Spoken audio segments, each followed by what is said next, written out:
Oh, there we have it. The clock has started. Magnus opens with 1d4. Well, Magnus can play literally any opening move in the opening. He can go d4, c4, e4, knight f3. But today it's d4 and Aryan plays knight to f6. Will Magnus play the London system today? Not really. He goes for the more classical approach. He goes for c4, gaining space in the center. And now Aryan has to decide what way he's going. He goes e6. He puts up his pawn and it's a very solid approach. Magnus says, I'm ready for your queen's Nimzo Indian opening. If you come bishop b4, I'm ready for it. And Aryan goes for it. Nimzo Indian is considered one of the most solid systems, but at the same time, black is trying to be a little more active than the Queen's Gambit declined, where you push your pawn to the center. It's a more hyper-modern approach championed by Aaron Nimzowitsch. E3 played the Rubinstein system here. Yes, you close down your bishop, but on the other hand, you built up a strong center and you are happy with it. So castles played by Aryan, and Magnus now plays bishop d2. If you look at the clock, Magnus has already used up 5 minutes here, which means that he took his time to choose what he wants to play. And Aryan now hits in the center with c5. The more common move is to play d5, but c5 is also a very legitimate option. a3, the bishop is attacked and you kind of must take the knight, because if you don't do it and if you go back, then I can simply win a pawn with d takes c5 and protect it with b4. So Aryan chops off the knight, bishop takes c3. Now Magnus has the bishop pair, and that could mean quite a serious edge if Aryan isn't careful. But here black can recover it back by simply playing his knight to e4. There you have it. Now you want to take this bishop, and Magnus says, I'm not going to accept the double pawns. I'm going knight e2, so that if you take, I'll take back with my knight and still have the strong center. So Aryan is in no hurry to exchange. He goes b6, and the bishop can pop out on this long diagonal, but also can jump to a6. That is very much possible. Magnus closes down the center with the move d5. This is a very well-known opening position, and we have had many top players playing it, with Wesley So against Aronian, Caruana versus Aronian. Aronian is a big fan of this opening with black. Bishop a6 played, and now Aryan is hitting the pawn on c4. The main move played here has been b3, but f3 is what Magnus plays, and he tells Aryan that get your knight out, and if you take here, I will take back with my knight and my bishop will protect the pawn. So Aryan takes it. He takes the piece on c3, and of course Magnus captures it back with the knight. But guys, there is a tactic in the air. Can you spot it? You can see Aryan is thinking about it. He sees it, but he's down to an hour on the clock, 22 minutes behind Magnus, and he takes the pawn.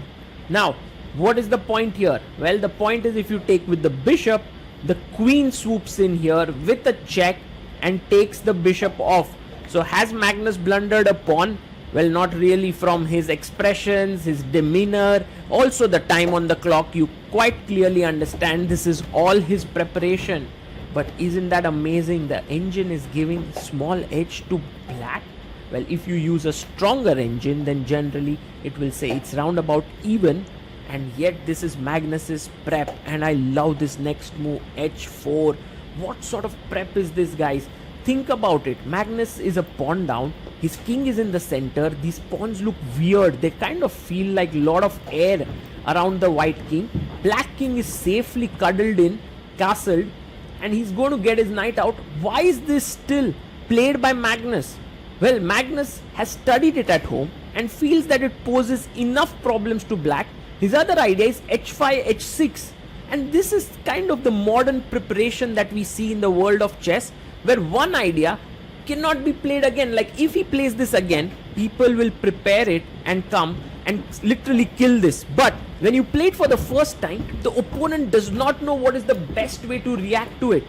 Here, he takes on d5, and Magnus for sure is still in his preparation, and because this is the most logical move, and he takes the pawn. Knight takes on d5. But also now that the pawn is gone from d5, Aryan's knight can develop to c6, and I think he should do that. He should also take care of his time, because he's down to 41 minutes. 15 moves have been played, 25 more to go for the 40 move mark. So knight comes out to c6. Now what is Magnus's plan here is the question. Well, black wants to go rook e8, put pressure here. Magnus plays this little move b3, and look at all his pawns on the third rank. This is a very interesting move, because now Aryan's queen cannot go anywhere here. It has to go either on b5 or a6. He goes to a6, but notice the queen and the rook. Now Magnus can actually fork them with knight to c7, and he does that. He jumps in with the knight to c7. Hey, but there is a check here. So is that, if the king moves, then rook c8, and black is completely better. So queen a5 check. Of course you don't want to play king f2. The only move here is to attack the queen b4, and here you get time, because now you're attacking the queen. Yes, the pawn can take it, c takes b4, but then I get a chance to pick up your rook. So c takes b4 played here by Aryan Tari, and now just take the rook on a8. That's what Magnus does. Knight takes on a8, and the material has been imbalanced quite a bit here. White now has 4 pawns on the board. Black has 7 pawns, so he has 3 pawns for the piece. But now there's a check to the king, and he wants to pick it up on the next move. So if you go king f2, then I'll simply take your knight here. Magnus, instead of going king f2 here, has to decide whether he wants to play queen d2 and play the endgame. These kinds of assessments are not easy, and that's the reason why Magnus is taking his time, because after queen d2, which he has just played, now you have to think what is the best move for black. In fact, here it's not at all easy for Aryan to figure out, because if he was prepared, he would have played a move like queen c5. Now how is this move even working? Because after knight c7, you are a piece down. Not a piece, you are a rook down. But then there's knight e5. I'm threatening here, and the knight. You go knight a6. I take on f3, king f2, take on d2, take c5, take here, and then rook hd1. And the position is equal. So this is the prep. Queen c5 is a good move, but actually Aryan takes it. In fact, instead of taking here, he could have also played the move queen f5, hitting here. But all of this you can't do without prep. So he goes for the simple option of queen trade, knight takes. And now let's assess this position. Magnus is going to pick up the pawn. Yes, he does. So it's 6 pawns for black, and a knight versus 4 pawns for white, and a rook. So you have rook which is facing knight and 2 pawns. That's roughly equal material balance. But Magnus is known for his endgame prowess, and such positions against him are very risky, because he will find the most minutest way of putting pressure on you. And here he goes rook a6. Now again, think very carefully. He's understood that giving up this pawn is fine, and he kind of blocks in these 2 pawns, because if Aryan takes here, then he will move his king up, and Aryan does take it. So now Aryan has a knight and 3 pawns for a rook, which is very good material imbalance. But the problem is his rook is passive on a8 and his pawns are stuck. So Magnus now comes back, and I mean, he has 1 hour 3 minutes left. That's why you can see he's just kind of relaxing around. King f2 played instantly, and now the rook is coming here. So let's say if you go knight c4, I go rook a1 trying to win this. You try to block it with your knight. I go rook d1 and I attack this, and this is attacked. So this would be a big advantage to white, because his rooks are getting active. So knight d5 played by Aryan, and I think this is a very, very good move. Logical move. He brings his knight here, and maybe Magnus has to choose between rook d1, hitting the knight, or rook a1. He goes for rook a1, putting pressure on the a7 pawn. And now it's not possible to defend that pawn on a7. So might as well bring the king in here, because what the king will do is he'll come and he'll protect the knight. So king f8 played by Aryan, good move. He's found a good move here, and the position now is kind of simplifying and crystallizing into a situation where after Magnus takes, you want to take the rook because the rook is very active, it's attacking here, and if you don't take it, the other rook will also move in very soon. So takes, and this is what the position has crystallized into. Knight and 2 pawns for a rook. King comes up, and what Aryan is saying is that my knight protects the pawn, my king will protect the knight, you have no real way to make progress. Magnus first sort of stops the knight from moving by keeping an eye on this pawn. And what Magnus would love to do is gain space on the king side and then slowly bring his king in.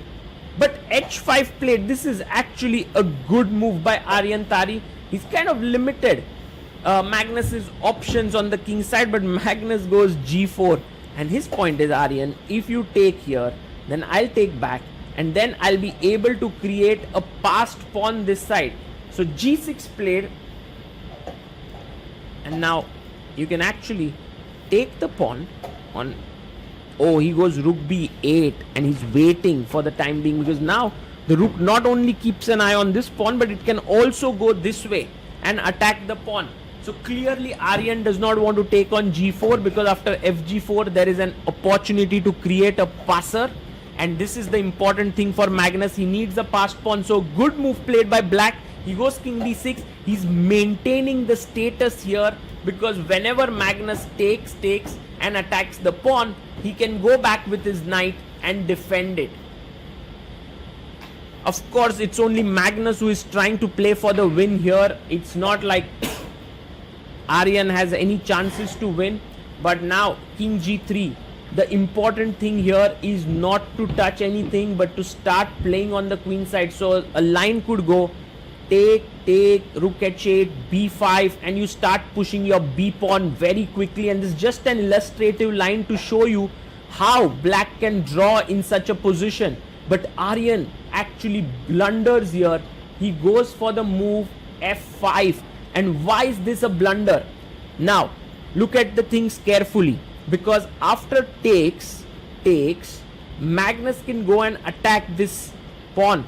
So it will become a situation where Aryan gets on the defensive. He's not using his b pawn to create counterplay. So Magnus now has to realize that he must take on h5 and then go rook h8. But what Aryan has on his mind, and the thing is that after take, rook h8, he's not going to get on the defensive, because that allows the king to come up.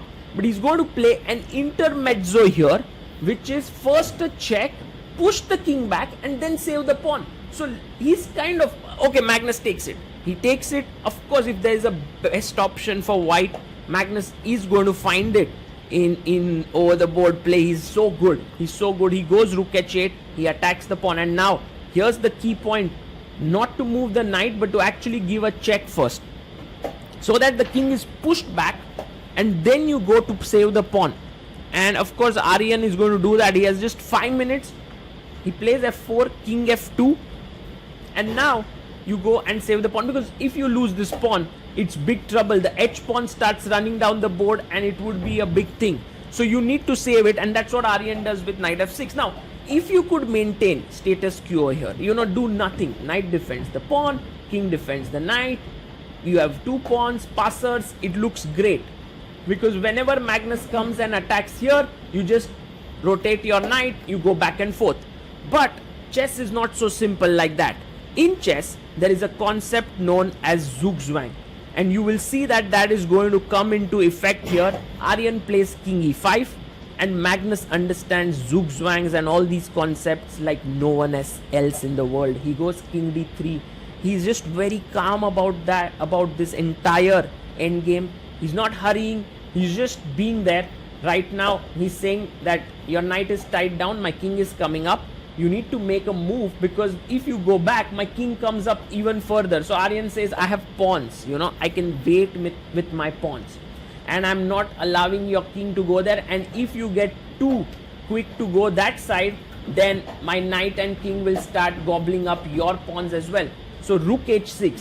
Again, a move that's not so simple to understand. He's keeping an eye here and here.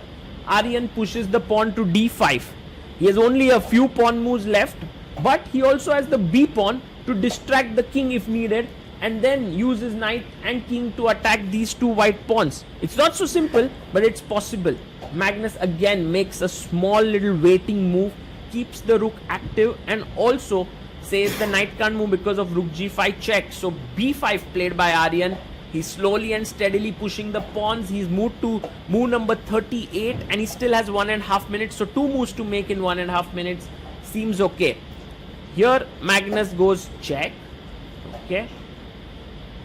And now Aryan needs to move his king down. King e6. And this is where I really like Magnus's next move, because if he plays king up, then black pushes the pawn. So what he does, he puts his king on c3 and tells Aryan, what is your next move now, my friend? Because if you go here, I could just attack the knight and the pawn. So Aryan goes knight d7 and sets a trap. If you take the pawn and are greedy, then the knight jumps to e5 and you lose this very critical pawn, after which the game is a draw. And so Magnus of course doesn't fall for it. He simply comes here, king d4, which is a very nice little move. He comes up to the board and stops knight e5. And also there are no checks with the knight. And you're threatening this. So Aryan comes back with his knight and defends both his d5 and h5 pawn. It seems like white has improved his position to the maximum. How does Magnus now create the next inroad? Well, the thing is, you don't really keep on banging your head at the same thing. You create new opportunities. And that's what Endgame is all about. You go rook g7. Magnus is going to put his rook on the other side, give a check, force the king to move, and then come in with his own king. That's how amazing this plan is. b4 pushed by Aryan. And now the most logical move would be rook b7, right? But actually knight d7 stops rook b6 check, and that's the reason why Magnus goes rook a7. Brilliant chess, just finding all those little nuances and still keeping 53 minutes on the clock. Insane play. And now Aryan goes knight g8, because kind of he didn't have a move. His opponent was threatening to give a check, which would have been very, very dangerous. Now Magnus gives a little check to the king, and well, you have to sort of move your king. So he goes king f5, he goes up, and if the main plan of Aryan is, if he gets knight e7 and knight g6 and picks this pawn, then attacks this, he should be fine. But Magnus again takes this pawn. It seems like he's calculated stuff. If check and knight here, what's his plan? No, he first goes b3. He tells Magnus, I also have a pawn to distract your rook. And so Magnus plays rook b6. Now the rook has to keep an eye here. But what if knight e7, king c4, knight g6? I'm attacking your pawn. There's no way to defend it. He goes knight e7. And Magnus goes king c4 back. Now if knight g6, and if you take here, then I'll take this. But if you give a check here, then I go back and you can't take this pawn because there's b2. No, what Magnus did is simply captured the knight.